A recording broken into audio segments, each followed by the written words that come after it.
Greetings, Patrick here for our Eight Questions with. That's our last show of the week, and glad you're here with us. Our guest tonight is actress and cosplayer Stephanie Ward, and she will be here shortly. This is going to be a first for us here on the show, as this will be the first time we've interviewed someone from Vermont. From a filmmaker or a film actor artist from Vermont. So this will be a first for us. And so it's gonna be a lot of fun. Now, hey, brother Max, how are you? How are you? Wow, it seems like yesterday we were here doing this, and we're talking about actress Michelle Trachtenberg passing away at 39 underneath serious circumstances. And it looks like today we're talking about Gene Hackman, who passed away at age 95. Um, Bummed out about that. Um, Bummed out that there's questions. Sounds like it's not sad. It's not so sad that he died. It's just sad how he died. Um, underneath a cloud of what um from what I understand, from what it looks like, it looks like that he may have fallen and died. He may have fell and died, and maybe his wife followed him into the dark. Gave the dog some pills and gave herself some pills, and went to join him. Um, that seems to be what might have been. It might have happened. His wife was only 64. So unfortunate. But as far as him passing away at 95, even if he had passed away at natural causes, I'm not mourning it. I'm celebrating it. I'm celebrating the fact that he had a hell of a life. He left us so many great movies to go back and look upon and take great pleasure from. He deserves his rest. He deserves his rest on the next plane. Um, hey, what's going on, Stephen? How are you? How are you? Yeah, totally understand. Totally understand.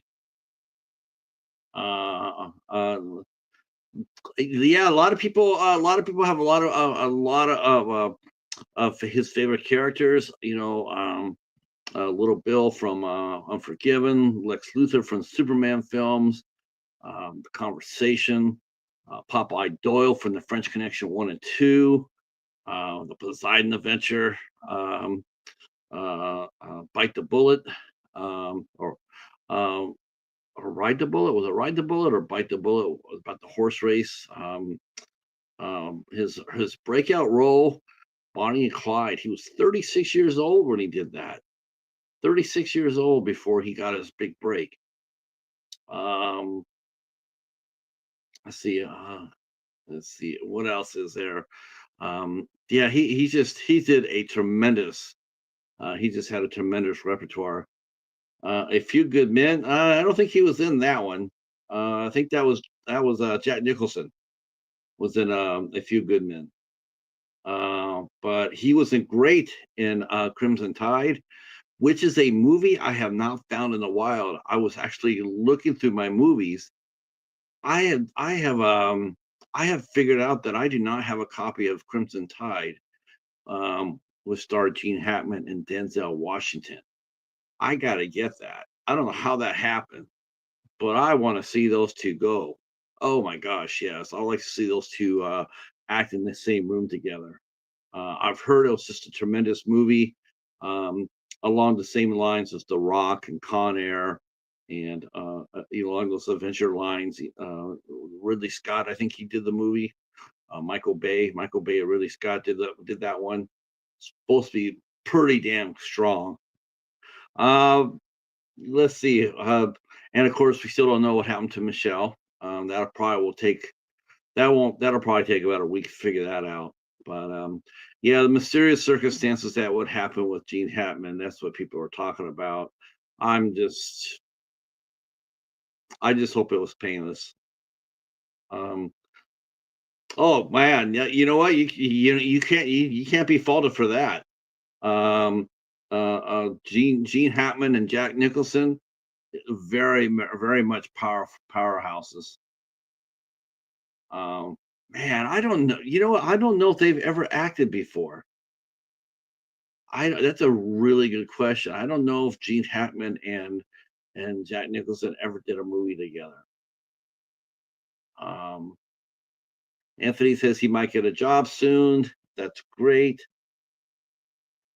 Uh, um, I wish you could get your hotel job back, Anthony. You were really happy there, but I just guess they run you through for a little bit and then you move on. Yeah, that's too bad. I wish you had. I wish you could stay at that job. But we do have some good news. We have some good news besides having our guest. We had a great conversation yesterday with Alexander Butler, Alex Butler, aka the Big Man. We had a great discussion with him. He started in the new movie Piglet, which we'll be watching and reviewing today after we get done with this show here. That was a lot of fun. I that was tremendously a lot of fun. A lot of people came in and say hello to that. Um, I just glad to see him, Alex, move forward like he has been. He really deserves. He works his ass off. And for the most part, honestly, for the most part, every English actor I have talked to is along that line. They bust their ass, and they deserve to be seen a lot more than what they are. And hopefully that will bottleneck that's been happening in UK. Somebody's going to break it. Somebody's going to pop that, pop the top, and we're going to see a bunch of new English stars hit the big screen soon. And I just wish it was now more than in the future. Um, so Alex was here.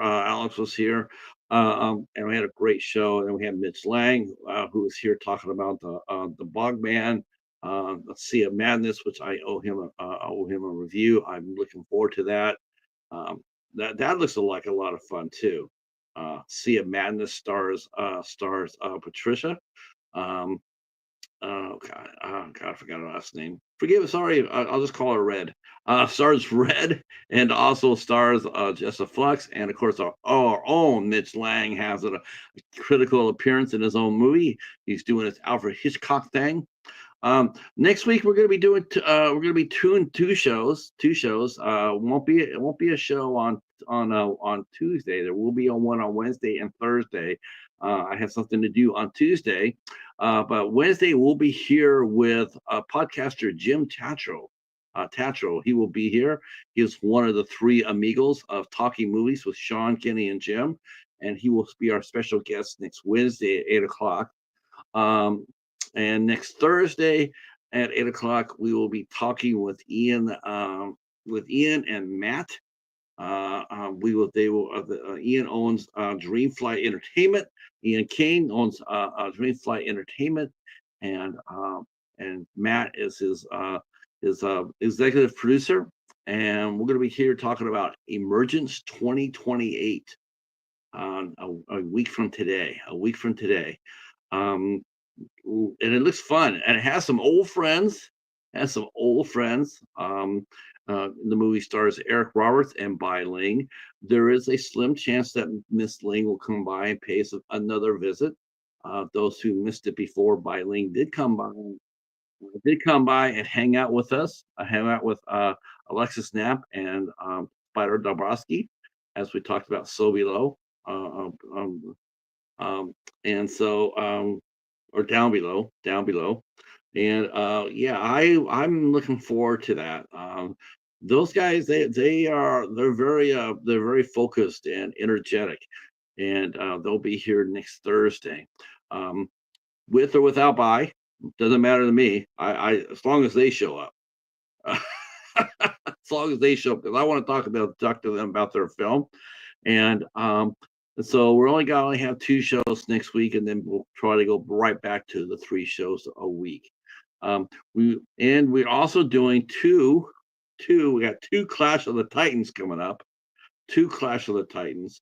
On Friday, next Friday. I should say this. Next Friday, I will be on the road heading over to Kyle Curtis Flett's channel, and I'll be hanging out with him and Katie from Popping the Popcorn next week from tomorrow.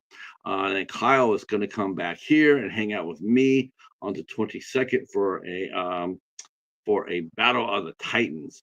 And we are doing Superman 78 versus Superman Returns. Kyle loves Superman 78. Fantastic movie. Definitely the door opener to superhero movies. Even though it may temporarily gotten shut for a little bit, but overall, when you come down to it, Superman 78 is definitely the door opener when it comes down to what superhero movies are today. And we also have Superman Returns, which feature Brandon Routh as a tremendous Superman. And we'll be talking about that because I personally love both those movies, and there's some really great moments on both. And so we'll be talking about that on the 22nd. On the 23rd, the Midnight Society is gathering. It's gathering. That's right. For the first time in forever, we will be the gnat, the cat, and the bat will be united for a clash of titans. I don't know who's hosting it quite yet, but I can tell you that it's going to be an epic. It's going to be fun. I'm looking forward to it. Yeah, and Jim has already, our friend Jim, who will be here, our guest next week, he too has already been issued a challenge for Clash of the Titans. But we'll talk a little bit about that a little bit more down the road. Yeah, it's gonna be a great show. It's gonna be a lot of fun. I tell you that right now. Let's see. I see. Hobbs is here. Morning, folks. Hope everyone is doing well. Hope everyone is watching good motion picture. You're just, you're just killing me with that and eating well. Don't forget to hit that thumbs up and hit the like. And yeah, now I can actually take this time to sit there and say, I'm not sure if the midnight hour is happening tonight. Um, at least not the 200 episode. There might be a midnight hour tonight, but just not the 200th episode. We don't know when that's going to happen. We just do know that it is going to happen. Um, I've already thrown in my hat for a clip show. There's so much rich, fun history from the midnight hour. You could draw and do a 300-hour clip. You could do a 3-hour clip show with no problem with the midnight hour. There's a lot of moments there that have been funny as hell. And we'll see what happens. We'll see what happens. Hobbs will keep us abreast with he'll keep us abreast with what's happening as far as the schedule goes. Um, all right, all right. So yeah, it's really going to be cool in the midnight hour. That's right, that's right. They cry out more and more and more motion pictures. So what I mentioned earlier in the pre-show here, this will be a first for us, as we have never interviewed anybody from the Vermont film community. Um, we've talked to business owners from Connecticut. We have talked to filmmakers from New York, New Jersey, and Philadelphia. Pennsylvania, Ohio. Um, we've talked, but we have yet talked to anybody from Vermont. So this will be a first for us. And Stephanie is also like, though she is a cosplayer, and but tonight we're going to be talking about her, Stephanie, the actress, with a little cosplay thrown in there because she she's amazing.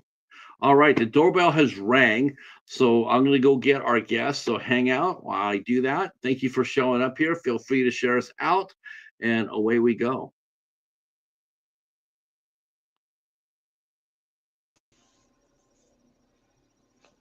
Hello. Hello. Can you see and hear me okay? Wonderful. Never Yeah. trust this stuff. So, Oh, well, welcome to the show. Like I said, you are, I didn't realize till after I started poking around a little bit, but you are our first artist from Vermont.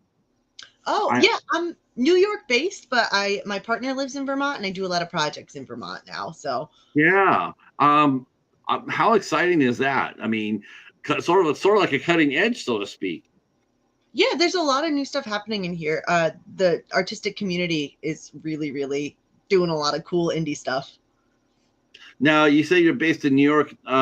Is that for both your disciplines, both as an actress and as a cosplayer, or just actress mostly for Yeah, foremost? my acting brings me kind of like all over the country. And I mean, like a lot of cosplay events are kind of all over the place too, but my home base is the upstate New York area.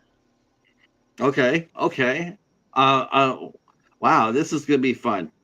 All right, so I contacted you, and I knew that I knew you were an actress, and I says, yeah, I want to talk about that, and then I was poking around and going like, I want to talk about that too because I saw the pitch video, I saw the pitch video for Nightmare at Nana's, Yeah, and I gotta say that I was like instantly hooked.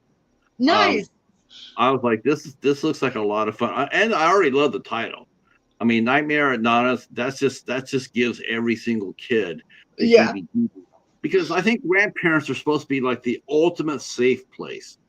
Like if you could survive anything in the whole damn world, and the world was coming to the end, and there was only one place that you want to go to where you're going to be safe, it would be your grandma's grandparents. house. Right.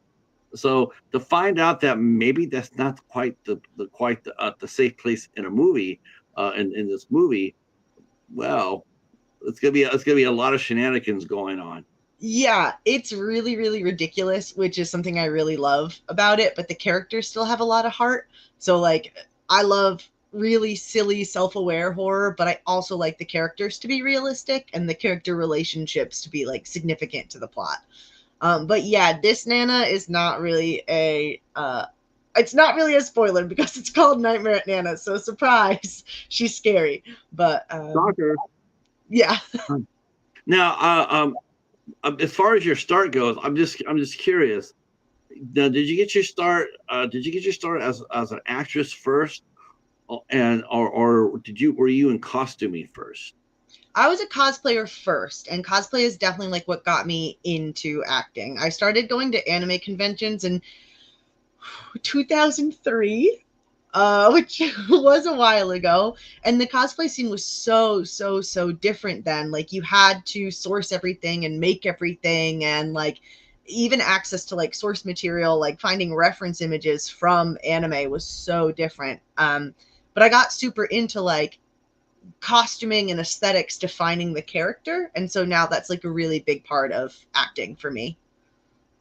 Yeah, you mentioned 2003. I mean, yeah, you're right. It was just cutting its teeth. I Yeah. mean, it's not, it wasn't, it's nowhere where it is now in terms of fame and recognition. Hmm. So, but still very cool being a pioneer, so to speak. Because I went early in the early 2000s. That's the first time I saw cosplayers as well. Um, Yeah. Now, were you also into costuming? Like, like, were you like a dressmaker, a clothes maker? Did you make it? Did you make costumes before you wore them out? I mean, were you Yeah. into I that? mean, the like in the early 2000s, you couldn't order a costume online. So it was, my mom taught me all like the sewing I know. And then you pick up more skills along the way that like you have to learn because you couldn't just even buy a pattern for something either. So it was really fun, like figuring out how to make the costumes, because you'd be like, okay, I want to take this pattern and I'll take the neckline from this, and then I'll take this pattern for the pants, but I'll see if I can combine it with this pattern. So it was a lot of like problem solving and using everyday objects to make the costumes. So yeah, we Now, made them. I wore them. It was really fun. that means you must have watched a lot. You must have watched or read a lot of comic books or anime. Yes. Were, Yeah. were you always a big? Were you always a big comic? Did you watch a lot of that growing up? Yes. Yeah. I was Sailor Moon for Halloween in second grade, and I was in middle school in 2003. So it's always been a big part of my life. I love the characters, I love the aesthetics, I love the storylines. So I've always been kind of consuming anime and manga, and then got into Western comics and things like that. So I just want to let everybody know that I was begging Stephanie to come out as my Valentine. Bonus points to from anybody who. Yu-Gi-Oh, Oh snap! Do you know? Oh, you know who my Valentine is? of course. You think I Oh don't my know Yu-Gi-Oh? no way! Yeah, Oh I cosplayed shit! my Valentine in like 2005, I think, and Oh, I did a really bad job. I want to be clear about that. oh my But God! We might give you another shot at it. Holy crow! Well, you know that obviously I have to ask this. Did you collect the cards when you were younger? so I worked at a card and comic book store for like a decade of my life, which was an awesome experience. I was never a Yu-Gi-Oh player, but like I helped run tournaments, so I had like some understanding, and I loved the show. So, did I collect the cards? Only the ones with the cute pictures on them, just to Oh have. my God! There's a lot of those. Oof, Yeah. holy crow. Did I I thought ever I was, do a disc I drop? thought, I was being clever here, and then you break it off and go like, oh yeah, I know mine's all right. And she's wicked cool. Let's see. Our first question comes through from our friend Hobbs. Um, did you ever do the dinner? Did you ever do the Rocky Horror Picture Show? Yeah, have you? That's a good question to ask too. So because you have to act upon that. Um, have you ever done a Rocky Horror Picture Show, both either as an actress or as a cosplayer or both? Yeah, I feel like Rocky Horror is one of those things that definitely kind of intersects cosplay and acting, because I know there's a lot of shadow casts and things like that. And I think most people who've done theater have found themselves in Rocky Horror one time or another. So yeah, I played Columbia in a Nice, abridged version. nice, nice. So when did the acting come into play? I mean, here you are, because that's a lot. That's a lot on a plate growing up. I mean, doing the cosplay on one hand and anime, and then wanting to act. I mean, how did you balance that, and how did you take the step toward to becoming a full-time working actor?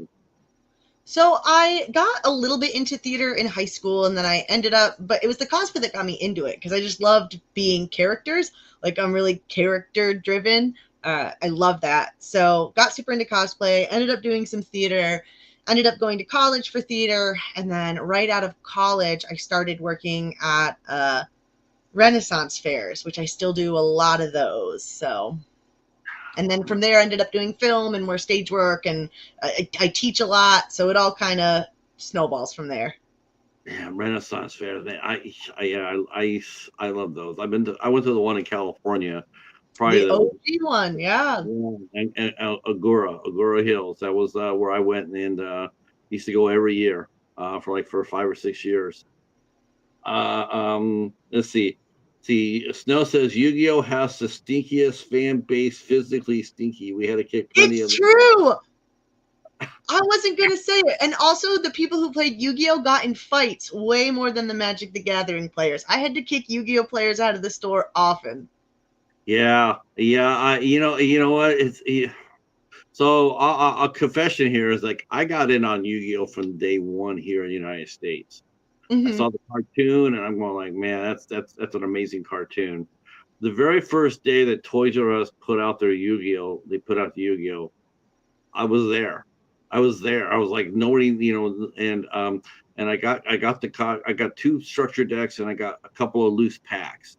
Little did I know that those little loose packs that I got would be the last time I saw those for damn near 7 or 8 months because it was always sold out. Yeah.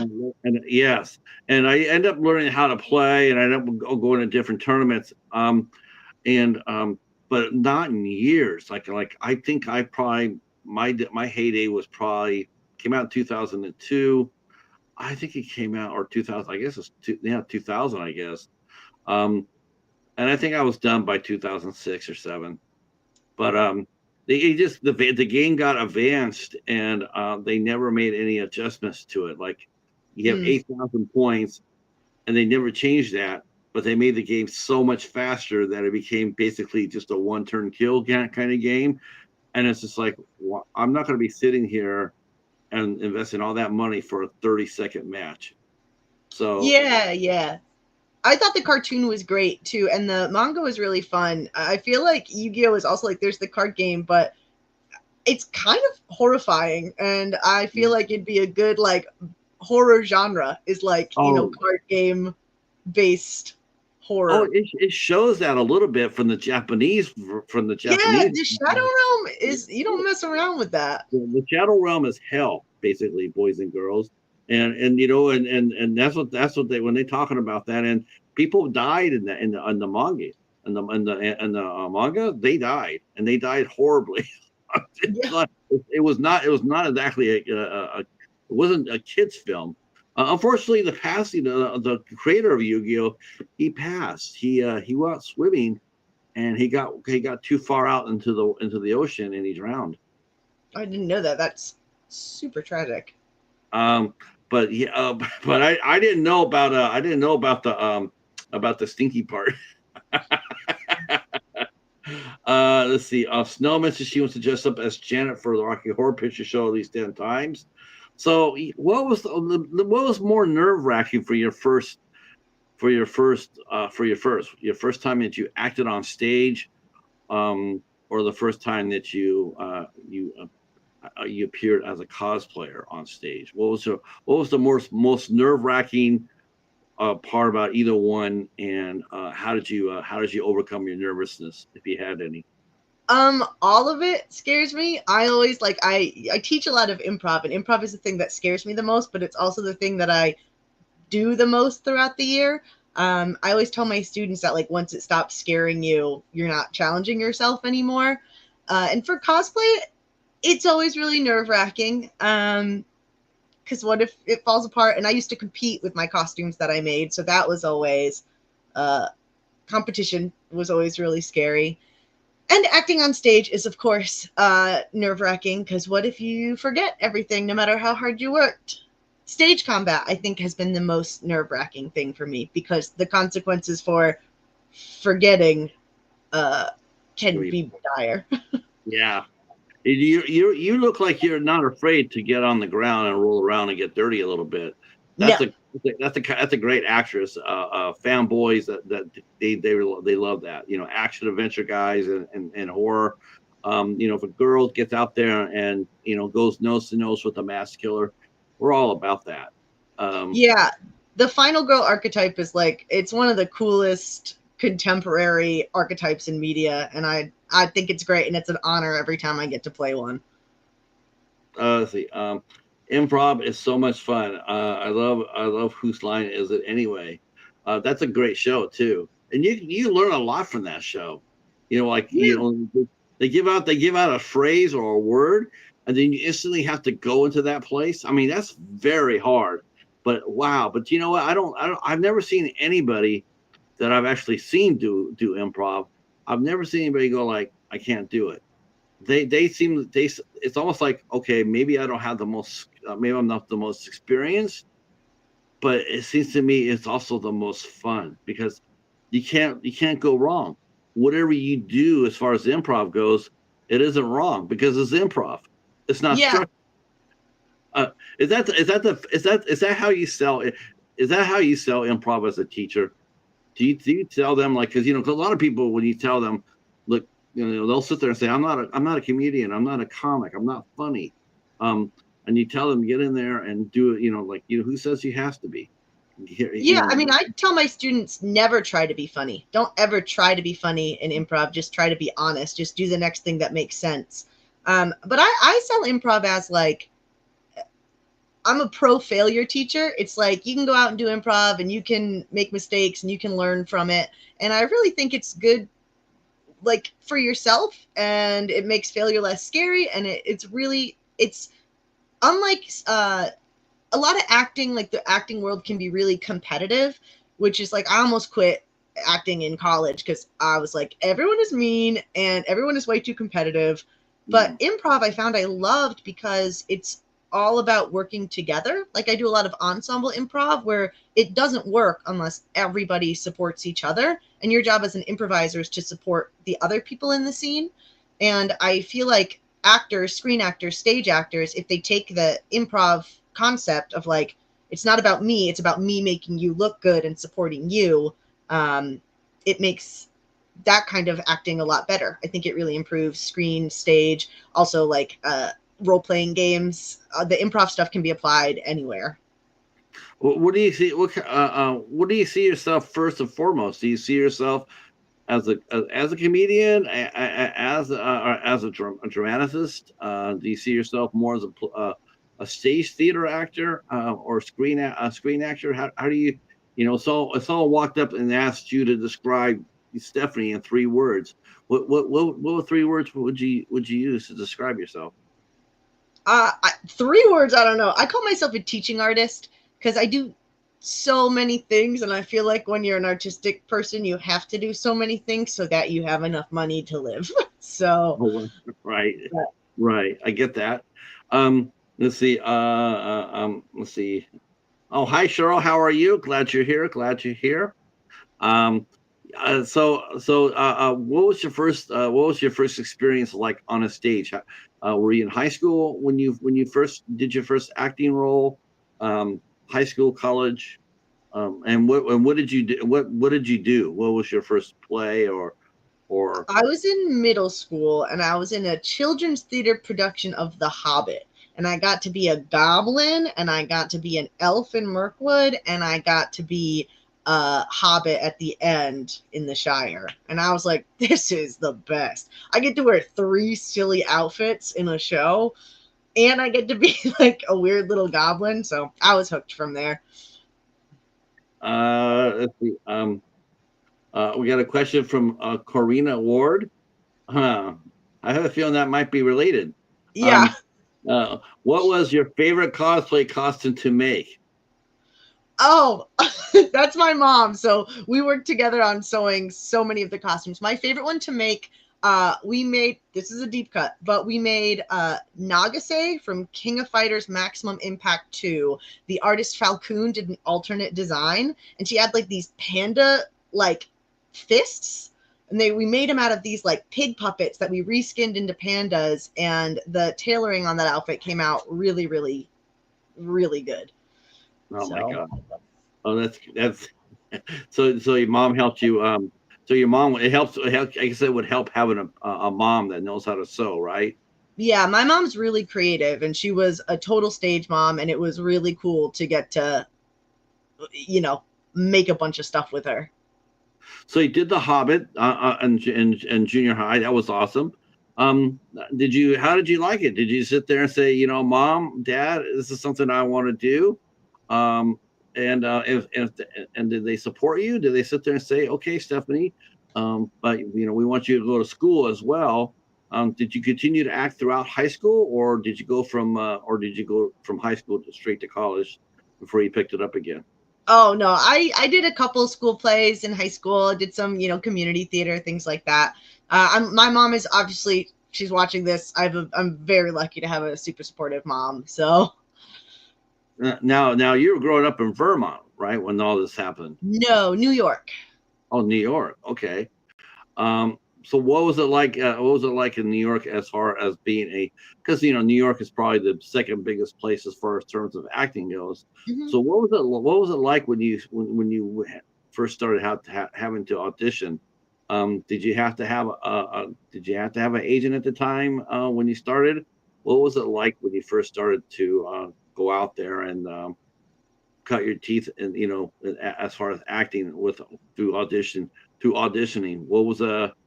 What do you remember most about that? Being sweaty and scared all the time. I mean, auditions are brutal. It's tough to go out there and know that you're going to fail most of the time. And it's good to practice not getting too attached to anything. Um, Mm. you have to get a pretty tough skin. But I was really lucky that when I was living in the city, I had just come there from working at a Renaissance fair that had a professional corps of actors that auditioned, and a lot of them came from the city. So I had people who were really creative, who were working on projects, who looped me in on projects. So I've always been really lucky to just find creative people in my life. You know, same with the Mad Angel films for Graveyard Shark. Like, they're people I've worked with, and when I work with people for a long time, you keep working with them and you keep building it, and it's really cool to work together with other creative people. Um, as far as and there's something you said earlier that caught me, and that was you mentioned how when you went to you got to compete, and some of the people were mean to you. Were they? Is that how it was? Is that like a rare event that you see, or did you see that more often or not during auditions? I haven't heard too many people comment about that. So was it just your experience? You felt that people were, they'd be a little bit too competitive. I mean, New York is a big city, and everybody wants parts. Um, I mean, that must have been was that an eye opener for you? Well, so like across my different interests, bullying in the cosplay community is like still to this day. There are Oh, panels at conventions like addressing bullying and cosplaying. So that's just a larger issue. As far as like within the acting and theater community, I mean, obviously it's a little cutthroat, but college was very competitive, and it was because you're in a bubble this big, and there's this many actors and this many roles in the show, and if you get one, then you're a good actor, and if you don't get one, then you're bad, and it changes like everyone's perception of you. In the real world, I definitely find that people are far more supportive and kind, like at auditions, professional, and because like if you're going to an audition and you're not nice to people, other people see that, and that person sitting next to you could be casting a show next week. So mhm. I definitely find that actors, at least in the circles I run in, are all really supportive and kind nowadays for me. But also, I Uh, don't hang out with people that are mean anymore. So, right. That's right. Let's see. Hobbs has a couple here. It says here, do you prefer method acting over other acting, over other types of cast acting? Um, uh, how do you blend your acting style? Well, how would you describe your acting style? my acting style, I wouldn't call myself a method actor, that's for sure. For some of the roles that I've played, definitely not method. Yeah, I have, in fact, never method killed a and giant shark before. So, I was gonna say method and improv, they sort of clash, don't they? um, I don't know. Maybe I don't. Well, method. I really liked the characters, like getting into character, and I find a lot of that through costuming. I like to think once I find the costume for the character, then I'm like, I know who this person is. And like once I figure out how they dress, what they wear, what would they choose to put themselves in, I'm like, okay, I know this person. And from there it gets easier. I'm definitely a very physical actor. I like to find like a body center and where that comes from. But method, no. I go in and out of character. I won't stay in character all day on set. Don't worry.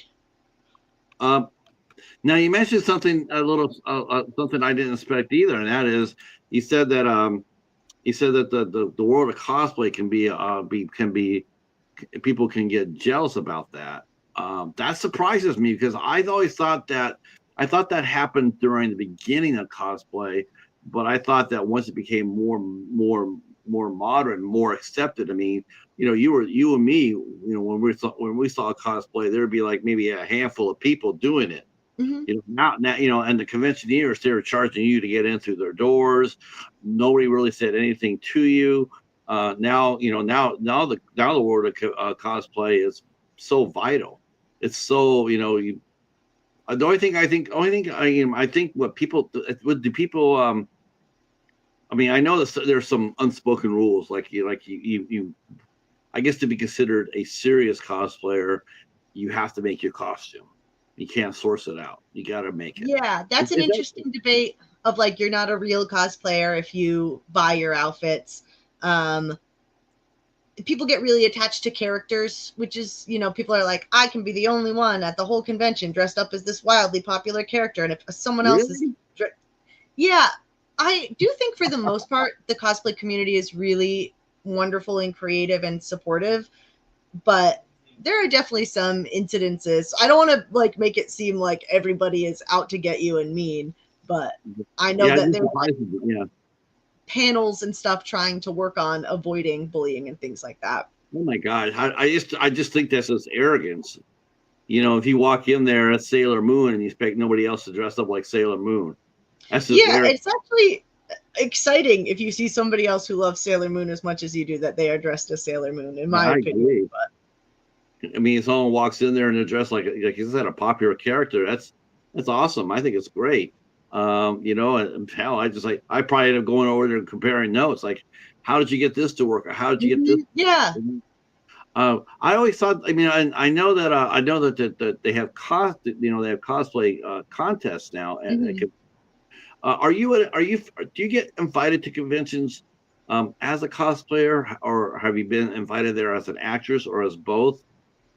No, I don't compete anymore.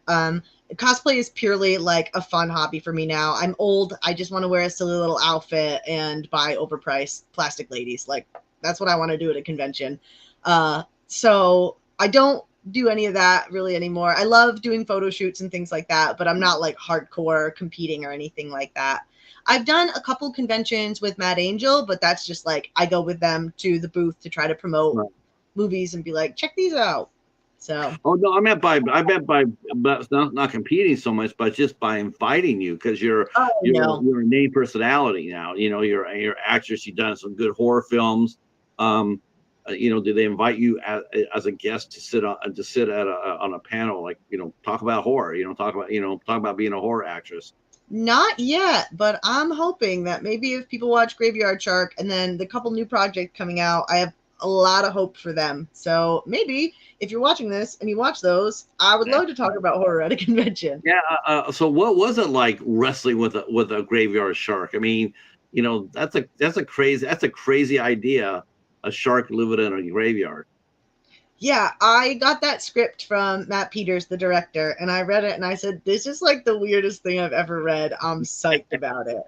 Um, it was a blast. I really liked it. I've worked with Matt a lot before as a director, so like he kind of knew me and like the way I speak and my voice, and he knows that like he'll write the lines and I will play with them a little. Which is it's really great to work with Matt because I can use that improv skill set that I have as well as the other actors on that film. Burndell March, who plays Captain Isaac Seaborn, he's also big into improv, and so filming scenes with him is really exciting because you never know exactly what's going to happen. But that whole film was really a blast to work on. I noticed that you don't have a New York accent. Is that by design? Do you not use do you work hard on not having a New York accent? No, I don't even know what a New York accent sounds like a Long Island accent. Yeah, yeah, or you know, like Brooklyn, or you know, I'm just Oh, thinking, I'm just listening to you and going, man, your voice is really nice. I mean, it's no accent to it. I mean, I grew up like in upstate New York, like way up there. Well, not way up there, but up there. So was only in the city for a couple years. Oh, okay. Now, so how old were you when now, you know, did people recognize you both as an actress and as a cosplayer? I mean, what's the first time that someone saw you, you know, act in a play, or, you know, you mentioned dinner theater, or when was the first time that you got recognized on the street? Honestly, the thing I get recognized the most for is the Renaissance Fair act that I do. I'm in a show that tours, and sometimes you know you take your show to where the Renaissance Fair is and you perform. So a lot of people come to the fair on the weekends, but you're living in that area, so people who have just seen you will then see you.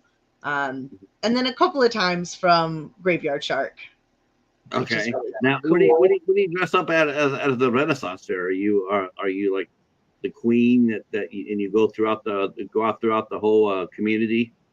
Well, in the one I do in upstate New York, the Sterling Renaissance Festival, I play the villain, which is really fun. I play the evil Okay. countess, which rocks. But touring, I'm part of the acting troupe called the Washing Well Wenches. So it's like a 2-woman comedy show. Okay. Okay.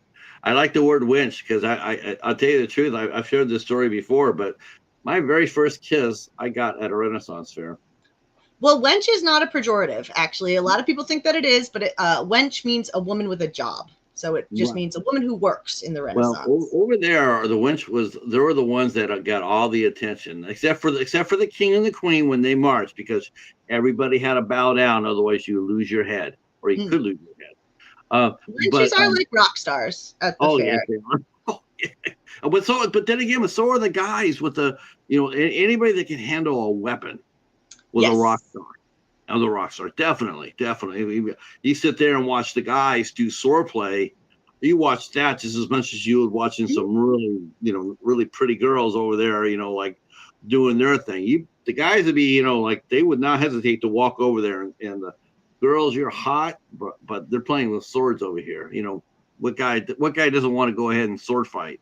Um, and I thought, and you would see the same people come every year, Hmm. and that was really cool as well. Um, did you learn how to? You mentioned combat fighting. Hmm. Uh, you said that was a little bit hard to pick up. Did you not pick that up at the Renaissance Fair? Stage. No, I did it at university. So I worked with the SAFD and got certified in a bunch of weapons. From there, I toured with a sword fighting show for 5 years. So I did a lot of combat in my day. How'd you like that? I How'd love you like it. doing that? You have swords? You collect any swords? I do have some. Yeah, I fenced competitively. I did foil and then saber for a while. So I had like some of the basic stuff, and then moved into stage combat. Quarterstaff is my favorite, but I also really like single Um, swords. So I do yeah. have some swords because they're cool. I had two quarterstaffs when I was growing up. I got that idea from the Renaissance Fair. I had two of Mhm. them, but my hands were way too slow. My hands were Yeah, slow. quarterstaff I would is like to get. fast. Yeah, you gotta be able to spin it. And, yeah, most of the time I was just clubbing. It's like that's not really how to use a quarterstaff. You spin it and strike. And I loved having them. Um, yeah, I used to walk around with one. Never got in trouble for it either. Never, because it looked like a walking stick. I I mean, the think one time. the Go combat ahead. stuff is really important too, and has been really helpful for me in acting because Oh, knowing how to definitely. fall safely, knowing how to like throw a punch safely. The sword stuff is really helpful and useful just, for because I think it's cool and at Renaissance fairs, but having some stage combat experience as an actor at all, I think is really, really I almost think so necessary too. You for got me stage sold or on that. film. You got me sold on that. I sit there and I watch. That's to me, that's the most exciting type of actress. Like I said, one that's not afraid to get, it's great to look all pretty and be a Disney princess, but how many of those can actually go down there and whip Prince Charming's ass? It's like that's what's really exciting to me. Uh, I am a um, princess on the weekends, so I will switch in between being a princess on the weekends and also sword fighting. So I think girls can do both. your mom says that you're a sword fighting wench. Yeah, yeah. Sword fighting is my job. Sword fighting Mhm. wench princess. Okay, because I can sit here and I can ask the chat here. I can sit here and ask, and anybody wants to answer this, you can leave it here and in the chat or in the comments below. But quite honestly, if you ask anybody, like if you walk up there and say like if you had to have one person on your side with you for a last stand, are you choosing a Disney princess or are you choosing Xena? Mulan has a pretty high body count. I think she kicked a lot of ass. So I guess it depends on the princess. I would still take Xenia myself, Yeah. or Jane the Ripper, also known as Jamie Johnston from Accident Man. I would take her. She's absolutely lethal. Um, I love Gabrielle from Xena. She's oh, the me too. quarterstaff girly, so I love her. Oh my gosh, I love that whole show. Me too. Yeah. I love the camp ass. It's like the same thing as like horror films I really like. And Bruce Campbell's in it, who's like one of my favorite horror guys. So it's really Oh, fun. one of the funniest things. What if considering think about heroic figures. when we think about, you think about Aramir from Lord of the Rings, Carl Urban, Hmm. him and Miranda Otto, and then you saw him on Xenia as Cupid. Oh, Yeah. oh my God! It's just like I would never go up there and say anything to him about it because he's pretty lethal. But I mean, but still, how much fun was that? Um, yeah, that show really did open the door. Do you think that if you think about it, I mean, those shows, those two shows, Hercules, Xenia, uh, Beastmaster. I mean, a lot of those shows came on the Lost World. A lot of those shows came on during the early, the late '90s. Do you? I don't know if you've ever watched those shows, but if you have, would you consider them to be the gatekeepers for American cosplay? I mean, or do you think it was, or do you think like, did you see more Japanese people, more Japanese characters in cosplay early on, or did you see more Renaissance, the TV shows? Definitely anime. Like in the cosplay world, conventions and things like that, definitely anime. But what's happening now is like Renaissance fairs have become like a place to cosplay. So you'll get to see all sorts of stuff. I mean, book talk is huge right now, so lots of just like fantasy book cosplays.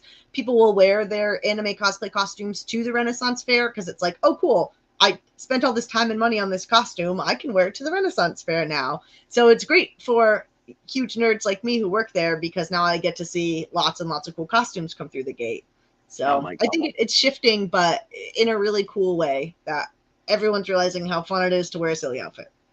Has anybody? I mean, how many jobs do you think have you won because of your skilled background?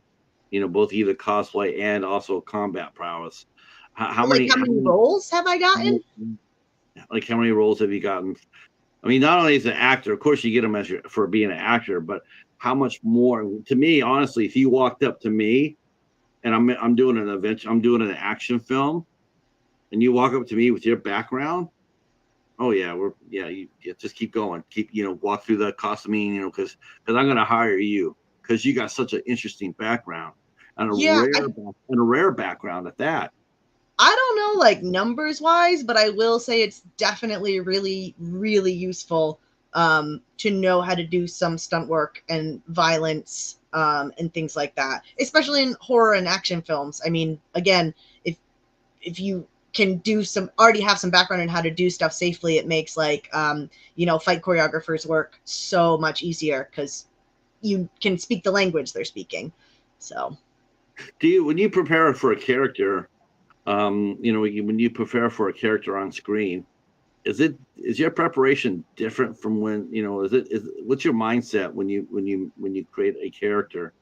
um how much I know we keep bringing this up, but there's not very many people that have your skill set, so hence the questions. What is there any big difference between you creating a character like, let's say, and Graveyard Shark versus, say, like a Sailor Moon? How do you prepare for the character? Is it just, is it separate? Do you, like, I'm going to play this, I'm going to play in the heroine in this movie, so I'm going to prepare myself this way, versus, say, Sailor Moon? It's like, okay, because he's already created. If you think yeah. about it, Sailor Moon's already been created. I mean, you could copy her, but your characters you play in, Nightmare and Nana's, Graveyard Shark, those are the original characters. So how much difference is it for you to get ready for each role? Yeah, that's an interesting question because like cosplay is mostly like the most you have to know is, how to pose like the character, how to get photos that look like the character. You're not really most cosplayers aren't really in character, like you're going around the convention but you're still you wearing an outfit. So people aren't asking you like, can you perform the monologue from episode 200 of Sailor Moon? But you really like to get into the character's physicality. What kind of expressions would they make in photos? What are their like classic poses? That kind of stuff. And like it does like if fans of the show are like, I love that outfit. If you have a little something that's character based, I think people really like it. I know when I meet other cosplayers dressed up as stuff that I love if they have a little, characterization.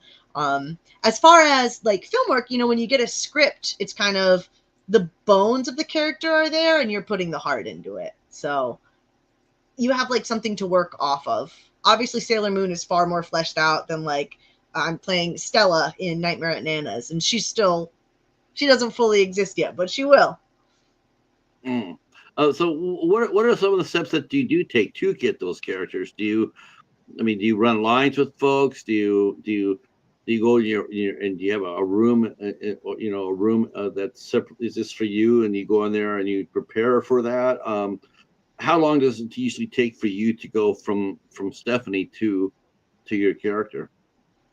I think it depends on the character. I mean, obviously, as an actor, you take your script and you write down next to your lines, you take all your notes, like, oh, what are my goals? What are my intentions? What tactics am I using? Et cetera, the book work.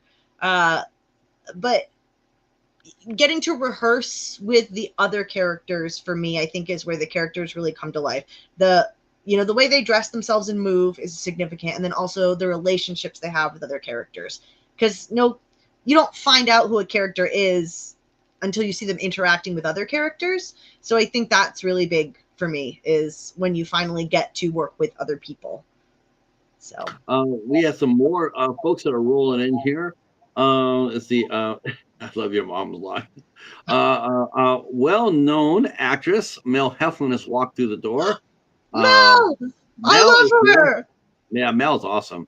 I fangirled so hard when I found out I got to do Blood Red Beach with her, and meeting her was so good. I know they say don't meet your heroes, but you should meet Mel Heflin. I would like to meet Mel Heflin. She says, "Oh my God, I love Stephanie."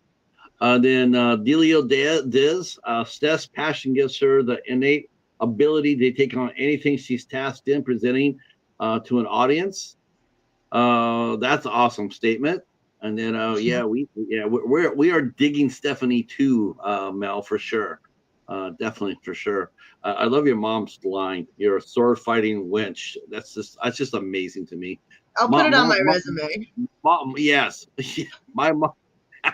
Casting director. We hired you because of your mom's line.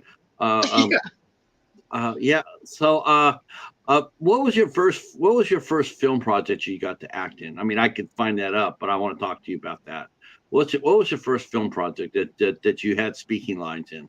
My first big film project that actually came out was called Radiant Dark, and it didn't end up being the first film I did because it was a big scale fantasy film. And I played an elf princess, and a large part of, this was through Mad Angel Films, who made Graveyard Shark. And a big part of it was they were looking for people with stage combat experience because it was a fantasy film. So, we went through casting and all that stuff. And then we ended up having to put that film on hiatus for a while. So then, like, my first movie I was in that came out was called Barely Coping, also through Mad Angel Films. And that was like a romantic comedy absurd movie. And then we went back and did Radiant Dark afterwards. But Barely Coping was my first full-length film that came out. How did you and Matt end up meeting anyway?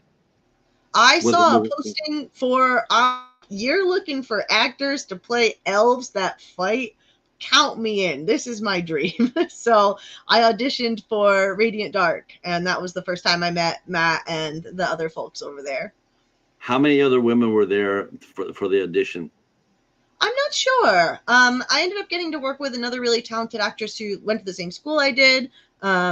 Jen, her name was, because they were looking for a lot of like varied characters. Elves, the chosen girl who can save everybody, cool knights, lots of just fun fantasy archetypes. I was gonna say, I just can't imagine there being a lot of women from that with your kind of background, combat. I think you'd be surprised. Like in the Renaissance Fair circuit, especially, femme performers are really kind of becoming more and more in focus. There's a lot of really, really cool women out there working right now who have a lot of, physical grit, I would say, and talent. I think it's interesting, don't you? That before like the old traditional way of acting. You go to school, you go to high school, then or you go to art, you go to an artist performing school, an academy, acting academy, and then you slide on over to university, and you go to school for 4 years to get your MFA. And at the same time, while that's happening, it seems to me that there's more and more rising stars that are bypassing the traditional way, and they're coming up the same way that you came up with. And there's some other actors that have come up with some really interesting ways that have not been traditional. Do you sense that the acting is starting to become less and less traditional and more based on a multi hyphenate skill set? I think it's changing a lot just because of social media. Like that is a huge problem I face is like, I'm just past the point of like being good at social media. I'm terrible at it. But nowadays, when you audition for something, a question on the audition form is usually like, how many followers do you have? Because especially on indie projects, people are looking for a name that will, associate with a following to get that, audience built in. I think it's changing that way. But as far as like less traditional, I don't know, because I think acting has always been a varied amount of creatives. If you really like it, you find your own style, you find your own way, you make your own work, and I think that's still definitely happening. I know that Myra Hawk got she did an interview, I think last week about that, saying how it's becoming more and more, which is not a first. I've been doing this show for a little bit now, and that question has been raised. To me, I'm surprised it's not raised more. Because you see a lot of movies, they do stunt casting. They'll grab a physical media person, a social media personality that has a large following, bring them in, throw them a couple of lines, and then they will promote the living shit out of that. And then for the film production, maybe they had about $300,000 in their advertising budget. Well, guess what they just did? They saved themselves about $150,000 by casting someone from a social media that has a couple of million followers, because they'll push it. They'll go out there and they'll push their appearance in this movie. And to me, it's like, well, why aren't more studios doing that? Well, but maybe because they're more into traditionally, auditioning, straight actors. But it I think sounds it like to me, depends. yeah, it Because like sounds like to me it's not like that anymore now. there's so many actors that have a good social media presence that are, Hmm. wildly talented. So it's just like a new skill set that like I know I need to work on a social media presence. It's just like a new. There should be classes on it when you go to school for acting now. I think like social media for actors should be a Oh, class because I agree. how do you I get people agree. to see your work if they can't see your work? It's funny because see, I came from a music background, before the internet, really, and I used to go out there. We worked in clubs and with live bands, and that was a critical thing, was getting people to promote themselves. Mm-hmm. Like, get out there and do it because no one else is doing it for you. Now, Yeah, this is before social media, so a lot of times when you say to go out there and promote, somebody would make up make up a thousand flyers, and then they would grab a couple of staplers, and they go around and staple shit all over their city. But that's what they were doing. They stand outside of a popular club or a restaurant and they pass out flyers. That's how it used to be, and it's matured. You're right, it's matured. It used to go to where at the end of a show you would get everybody's email address, and then you go home and add them and get an email database. And then every time that you would do something interesting, like maybe not just another show, but maybe you were going to be, hey, me and Joe, you're going to be hanging out at, watching another band. If you want to come down and hang out with us, maybe come over and we'll give you a free button or something like that. well, that's the thing too. Collaboration is so important. I think, especially in like indie horror films. Like a few weeks ago, we did like a double showing of Graveyard Shark and a movie called Yorkie Werewolf, which was awesome. And we did this to also help promote Nightmare at Nana's. And so it was like three different indie film groups all working together to make an event and support each other. And I thought that was really, really awesome, to get to see other people's work, see how they did stuff, share my stuff. It was promote another project. So I think like collaboration is a necessity, especially in the indie scene. So we So all do you rely feel on like each other to get stuff out. do you feel like to be an actor these days? Do you feel like you have to be a business person? Yeah, because you're your product, you know? You're marketing yourself all the time. So I'm really lucky that a lot of my jobs I've been doing for a long time and that I've worked with people for a long time. So, but yeah, you're definitely a business person. You have to understand, like, in a contract, like, what's worthwhile? When am I get? How much exposure can I live on? You know, that kind of stuff. How do you do a resume? Who should you send your stuff to? Do you get an agent? How useful is that? Managing your social media, managing your schedule. You know what? That's funny. It's funny you mentioned agent. A lot of these agents now today, Stephanie, they're still, and I'm saying this, but they're sort of like dinosaur-like in the way they approach things still. Mm, They're still traditional. And it's like, to me, it's like, man, you got to break out of that. You got to sit there and look like you said. I mean, it's a manager or a booking agent. That's sort of their responsibility too, as that, because they're getting 20% of whatever you make. It's mhm. like part of that is getting you in front of the people. Like booking you at a convention. Like making sure that you do get an appearance and an appearance fee.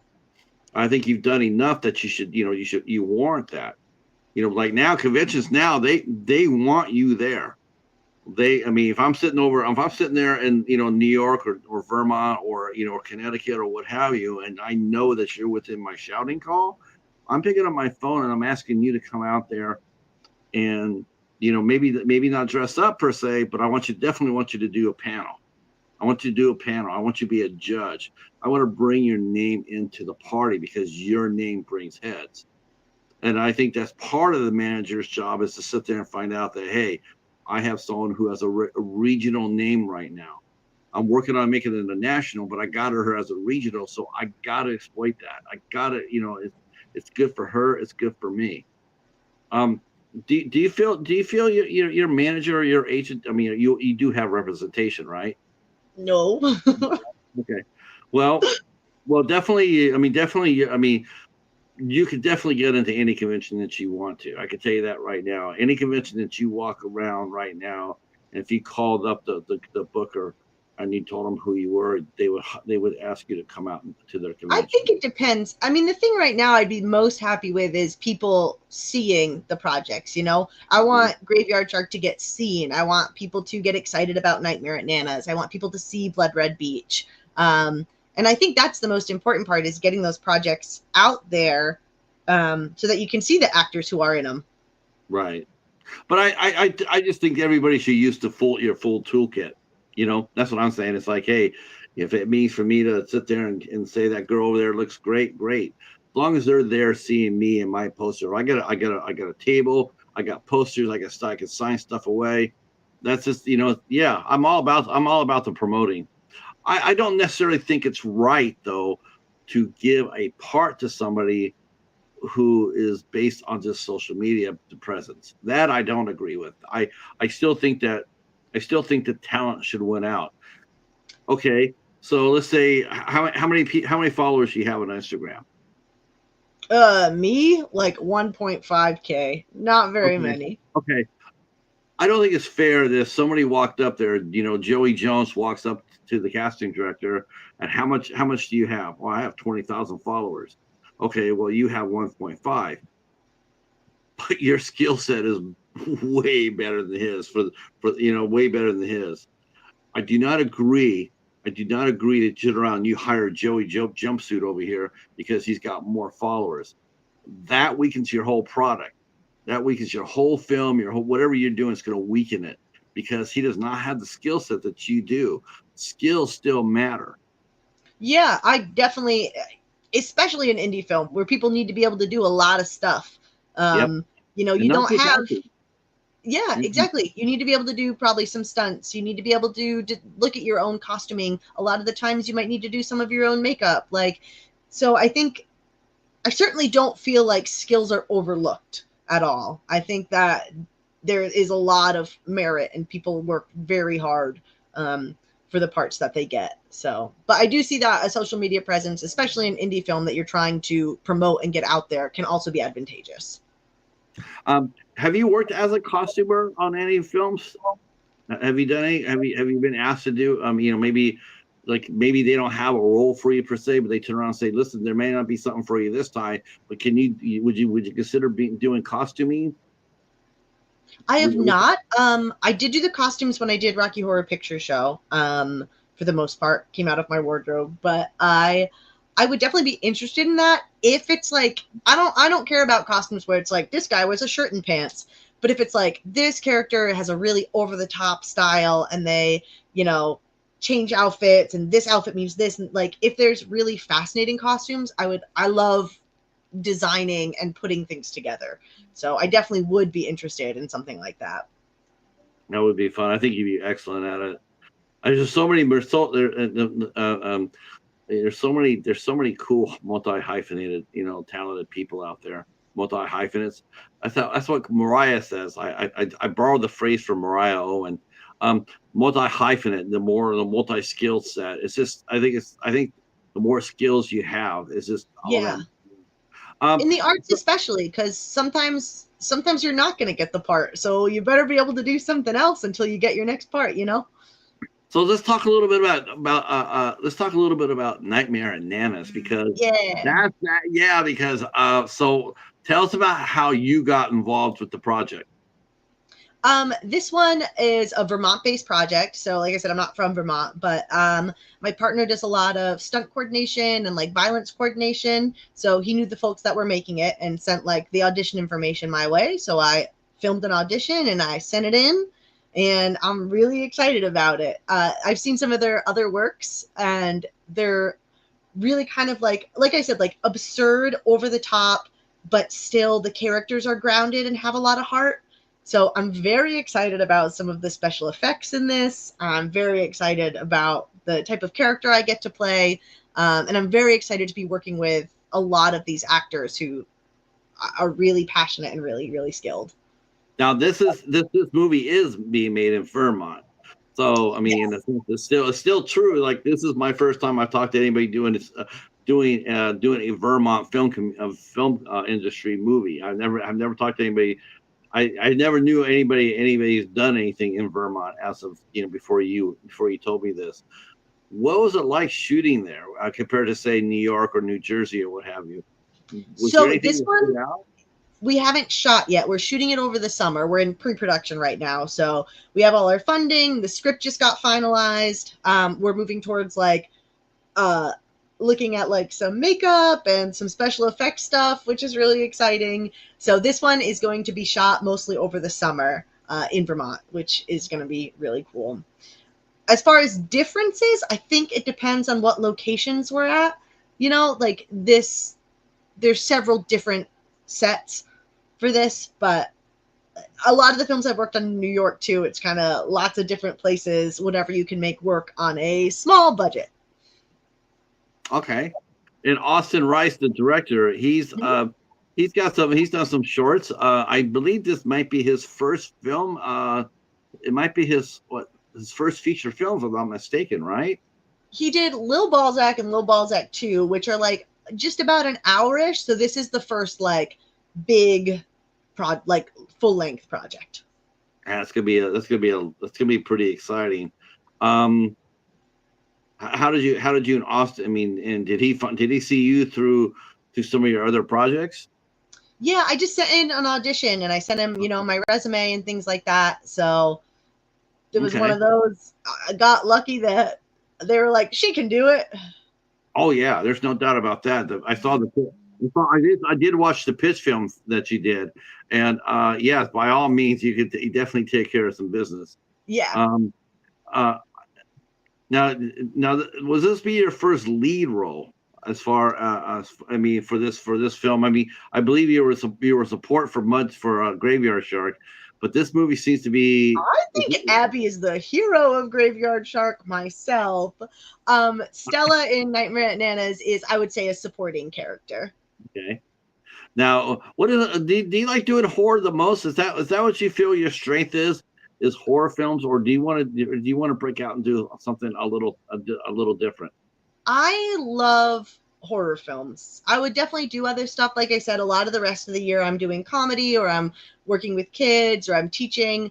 Horror, I think you get to do so many emotions that you don't have access to on a day-to-day basis. Like, it's very extreme. I think horror can send messages that, are more difficult to do in like a drama or things like that. There's a lot of metaphor in horror. There's a lot of nuance. I like the genre of good for her horror.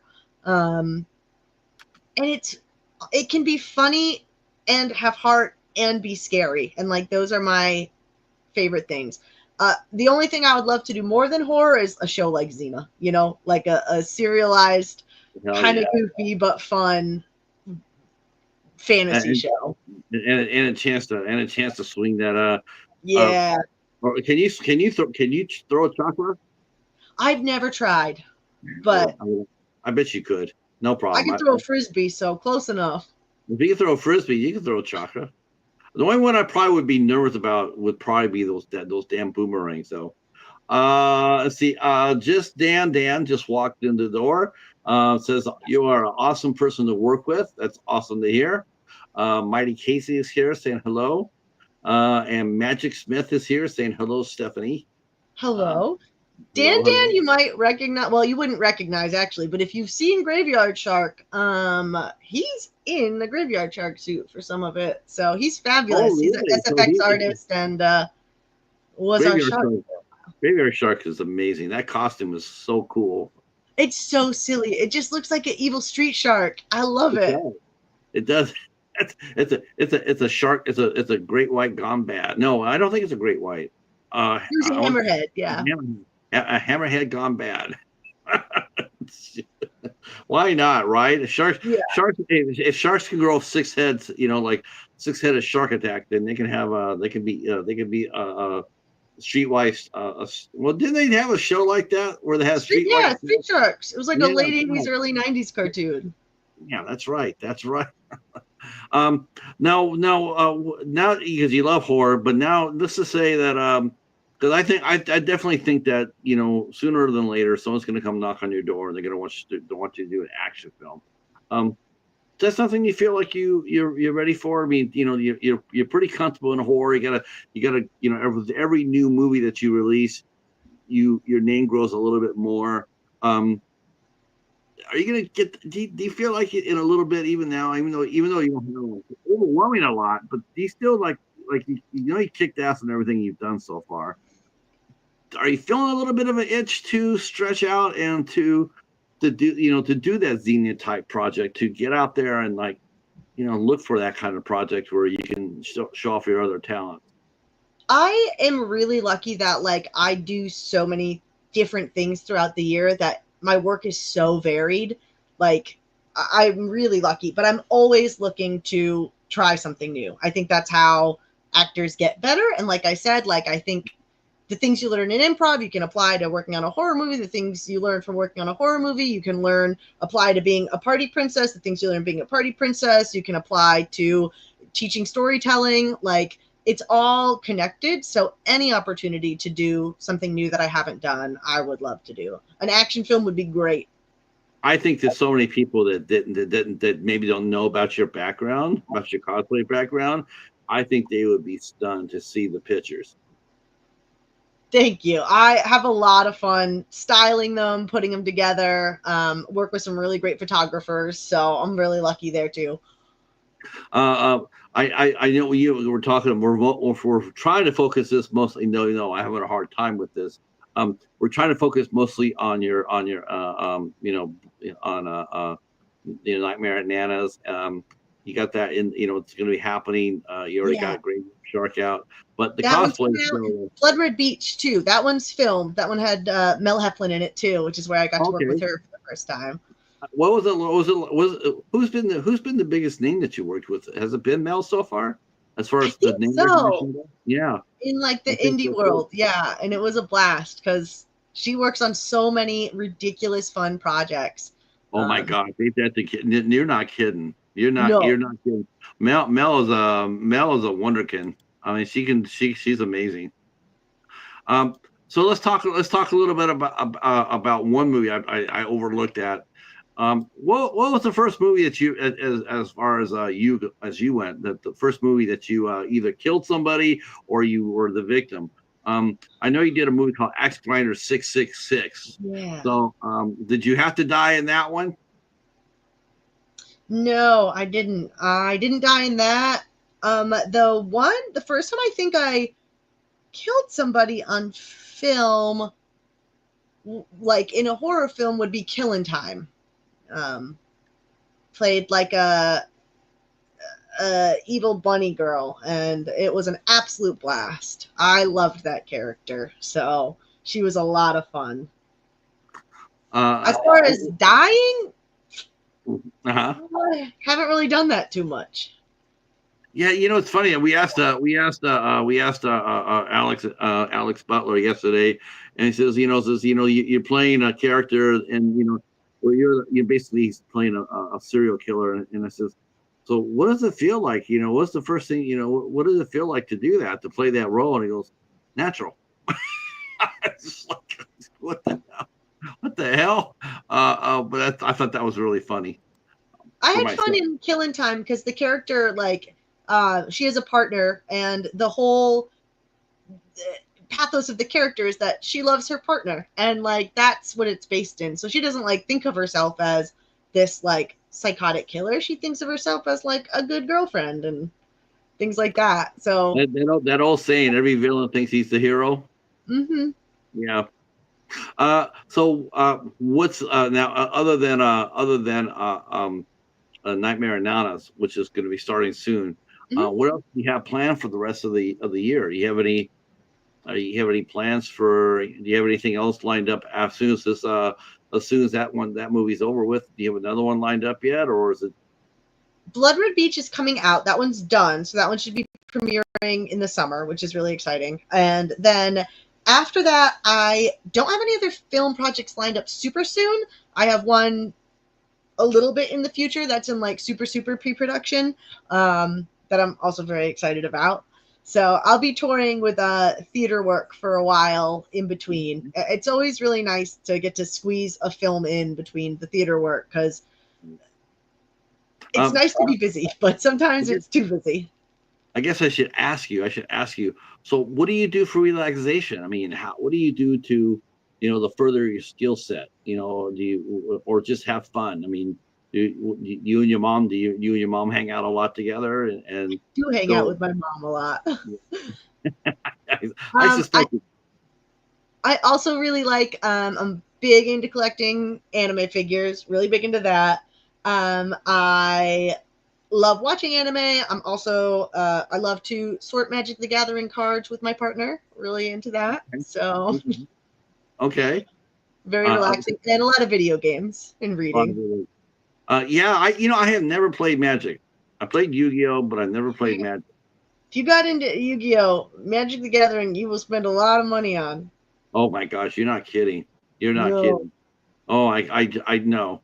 I got to do actually. I did get to interview Eric Stewart once, who did the voice of he did the voice of Team Rocket and Pokemon. that's And cool. I yeah, think it's like International Pokemon Day today, actually. So that's shout right. out. That is that's right. And I also got to interview him. I also got to talk to him about Yu-Gi-Oh because he plays Seto Kaiba. He's I one of the know. best. We love He Seto Kaiba really. in this house. Oh my gosh, his voice. Him and Dan Green. Oh, have you ever done any voiceover work? No, but I would love to. Like, Yeah. it's that's one of those things where I'm always like, I'm gonna take my microphone and I'm gonna go record a reel, and I simply do not do it. But it's Yeah. another like market that's so oversaturated. But Yeah. man, to get to be in an anime would truly be the When best. did that happen, Stephanie? When did the voiceover market go from zero to oversaturated? It used to be just this. It just used to be just a small core group of I the feel like voice. when technology became accessible. I mean, I can go to the store, I can buy some insulating foam, put it in my closet, grab a Blue Yeti microphone, and now I can record an audiobook. But, back a decade ago, you could not do Yeah. that. I mean, it's just like, man, let's see.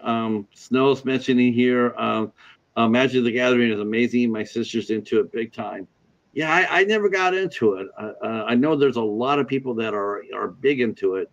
Um, yeah, I don't play any, I don't play any games right now. But I've seen the videos. I've seen the video of tournaments and stuff like that. It seems to be like a lot of fun. It And is you're really. right. And you're right. They're not people fighting. I'm shocked. I'm shocked to see the when people fight at the gaming events like that. Oh, It surprises the shit out of me. Like, I don't know, why are you fighting? Why one are you? time I had one guy threaten to beat another guy up with a bag full of doorknobs. He didn't have the doorknobs, so I don't think he was really going to do it. But I said, "You can you not do that here, please? It's just Yu-Gi-Oh." But Yeah. Oh well. All right, boys and girls. Do you have any questions? Let's see. Snow mentions a question. She says here, do you think being typecast makes it easier to get work than to be super diverse? I do think being typecast helps. Unfortunately, like what people know you from and what they see is the first associations they're going to have. So that might be how you get in the door. And then if you can show them that you can do other stuff too, I think that's really great. But yeah, because a lot of times when people write a role, they have a concept of the kind of person they would like to play that role. So, Well, it's funny. It's like the picture that I used for you for this interview. That's really interesting because the picture I used for you for this interview, when you look at it, the first thing that comes to your mind is British drama. That's why I picked it. that's You my look at, that's you, my you look at 1920s Anna from Frozen outfit because I dress up as Anna all the time from Frozen. really. I don't Yeah, know.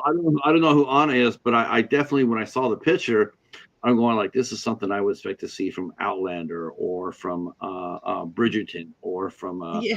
Downton Abbey. It's just an amazing picture, Thank you. and I think Kevin Gray did a great job on those photos. I was like, I'll cut my hair like that, and I was told, do not do that. Your hair will never look like that. That's a wig. So I didn't. yeah, I saw that and going like, that's just an amazing picture right there. So that's the reason why I used it because it's like, yeah. The other, it's like when I used when I used the Variance logo for that for I sent you that interview with them. Um, that's interesting too. Let me ask you about this real quick before I let you go. But have you what's it like in New York as far we talked about the different aspects of cosplay, but in New York, I mean, is it are there collectives like that, like the Variant? Are there different groups of people who come together to advance the form, or are they pretty much pretty solo? People just do their own thing. So, like, I tour most of the time now. Like, I'm not in the city anymore. I'm going place to place for most of the year. But there are always groups. I think because you can be a great actor, but if you don't have a great script or people to film it or anything, what's the point? You can be one cosplayer, but if you don't have all the Sailor Scouts, it's way more exciting when you do. So there's a lot of groups for, stage combat groups, gaming groups, film groups, like the Albany area where I'm based out of, there's like the 518 Film Collective, which is just all creative people who work on film get together and make some really amazing stuff. I think groups and collaboration are Mhm. necessary for Yeah, for cosplay, for film, for theater, all of it. I agree. I think collections are interesting. They're interesting animals, like if they can get the one, if you can get a collective and you can keep it, focused on the if you can keep it focused on the topics without it going the scattering all over the place. I think collectives can really help artists out. Me too. Yep. Let's see. Snow says, I would love to see Stephanie act out Sarah in my script for The Prison, the psychological horror. She's so beautiful and just right for it. Do you have a? I noticed one thing when we were talking about social media. Oh, you're gonna drag me for not having a picture on my IMDb, aren't you? No, no, not at No? all. Okay. No, no. What I was a little surprised at is that I'm not sure if you have one or not, but uh, what because I went to look at your LinkedIn, I noticed that you have a Facebook page, but you haven't used it in 4 years. Are you going to Nope. go ahead and reactivate that or TikTok? I know you're off. I know you're off. You quit Twitter. I know. I saw that. Um, are you gonna relaunch some of your social media in the future? Yeah, I need to get more social media, and I also need to make a website with like a reel and stuff too. So I will definitely. But yeah, please send me scripts. I love getting to look at scripts and things like that, and anything indie is always really cool. You had yes, and you can send you can well I'll put Stephanie's Instagram page down, and you can send her a message, and you guys can make that connection off out of here, and hopefully that'll work out. I want to. We have hit our button, so I want to thank you, Stephanie, for coming out and hanging out with us. This has been so much fun. Next time we get to see some of the costumes. I Great. can't I can't wait to see that, and I can't wait to see your swords. I got a lot of them, so My friend Lydia Helen, she's been on the show too, and she's a redhead. She's a spitfire, and she's got herself some blades too, and she can bring it. She's pretty good. cool. I So love I'm sword very, fighting ladies. there's and then our good friend Mikey Markov. I called him the Blade Master. He's the real deal. Good nickname. I saw him do on screen. He's just flipping this knife, and it's a knife. It's not a prop, and he's just flicking around. And he's catching it, and it's just like yeah, you're the deal. Um, and of course Tristan Risk, who's done sword swallowing, which is crazy. Um, but yeah, I want to thank you for coming out and hanging out with us today Yeah, and talking about your films. So Blood Beach is coming out during the summer. That will be hitting soon. Hopefully, I'll get a physical release. it Uh, will. Yeah, definitely. oh, great! Physical And release. I get to do some sword fighting in that, so it's a cool one. That's right. That's right. Sword fighting can't go wrong there. Nightmare at Nanos will be being filmed this summer for Mhm. probably early quarter release. Looking at 2026 release maybe. Fingers crossed. Fingers crossed. Fingers crossed. Thank you so much for coming out. I want to thank the chat for coming out there and rocking it tonight. We're going out on a high note. Thank you again. We'll be back next Wednesday. Next Wednesday, we'll be back with podcaster Jim Chatro. Will be here from Talking Movies with Jim, Sean, and Kenny.